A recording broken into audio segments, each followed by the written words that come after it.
Break के बाद एक बार फिर से आप सभी का स्वागत है। तो किसानों के लिए 20वीं किश्त जो है वो प्रधानमंत्री नरेंद्र मोदी ने जारी कर दी है। काफी खुशी का माहौल इस वक्त नजर आ रहा है। क्या कुछ इसके दूरगामी परिणाम है और कैसे अब तक हमने देखा है कि एक एक करके 20वीं किश्त तक किस तरह से पहुंचे, कैसे इस सफर को आगे बढ़ाया गया है और क्या क्या चुनौतियां इसमें सामने आई, आइए इसी पर बात करते हैं। हमारे साथ कृष्णबीर चौधरी जी हैं जो कि प्रेसिडेंट हैं भारतीय कृषक समाज के। सर बहुत स्वागत आपका। और उसी के साथ सबसे पहला आपसे सवाल मेरा यही है, जैसे कि कुछ आंकड़े भी हमने दिखाए और हमने देखा कि 20वीं किश्त जारी की गई है, ऐसे में किसानों के हितों को लेकर जब सरकार आगे बढ़ती हुई नजर आई है, आपको क्या लगता है कितनी मजबूती पूरे किसान समाज को मिलती हुई नजर आई है? देखिए, जब ये सीधा किसानों के खाते में पैसा ट्रांसफ़र करना की शुरुआत 2019 में की थी, तो तमाम तरह तरह की चर्चा राजनीतिक लोगों के द्वारा, जो विरोधी पक्ष के लोगों ने की।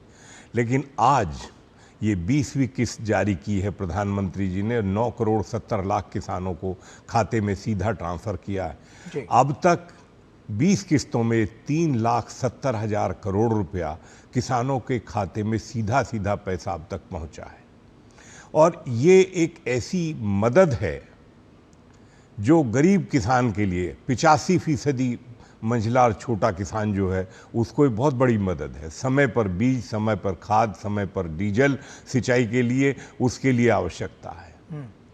उस गरीब आदमी को 6,000 रुपये की साल में मदद जो है, जो प्रधानमंत्री जी ने शुरू की है, ये दुनिया में सबसे बड़ी योजना है। इस बात को मैं दावे के साथ कह सकता हूँ कि डायरेक्ट बेनिफिट ट्रांसफ़र की इतनी बड़ी संख्या में सबसे बड़ी योजना विश्व के अंदर है। जी, निश्चित तौर पर ये तो नजर आया ही है, लेकिन कौन कौन से आपको क्या लगता है कि जिस तरह से हमने देखा, हमने बात की बीज से लेकर बाजार तक, जहां जहां पर भी किसानों के हितों की बात हुई है वहां वहां प्रधानमंत्री नरेंद्र मोदी के नेतृत्व में तमाम काम किए गए हैं। अगर उस आंकड़े को गिनाएं, कुछ पॉइंट्स आप भी गिनाने वाले थे कि किस तरह से लगातार जो आंकड़े हैं वो निकलकर सामने आ रहे हैं, तो ऐसे में ये जो सफर है वो कितना चुनौतीपूर्ण रहा और आज का किसान जो है वो आपको कितना सशक्त नजर आता है?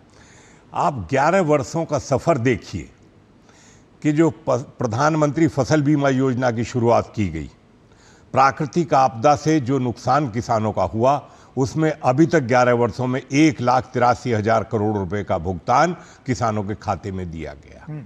ये बहुत बड़ी मदद है प्राकृतिक आपदा के समय पे किसानों की।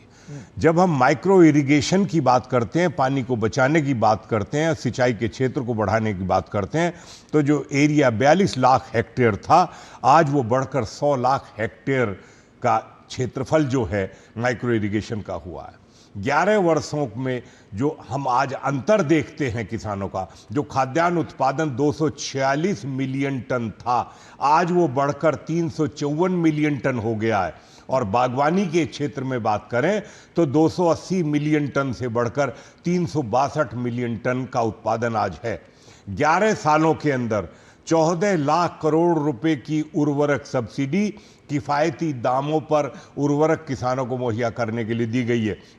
जब हम न्यूनतम समर्थन मूल्य की खरीद की बात करते हैं तो इस सरकार ने 11 वर्षों में 23 लाख करोड़ रुपए से अधिक एमएसपी पर जो है गेहूं, धान, कपास, दलहन, तिलहन फसलों की खरीद पर जो है पैसा खर्च किया है। जब हम बात करते हैं बजट की, कृषि के बजट की, 11 साल पहले 22,000 करोड़ का बजट सिर्फ होता था, जो आज बढ़कर 1,27,000 करोड़ का बजट है। ये विकास की यात्रा है। ये राष्ट्र को खाद्यान्न के मामले में आत्मनिर्भरता का ले जाने के लिए, बिल्कुल किसानों की समस्याओं का समाधान करने के लिए सरकार ने जो 11 वर्षों में सामने परिणाम दिया है, ये पूरा देश का किसान देख रहा है।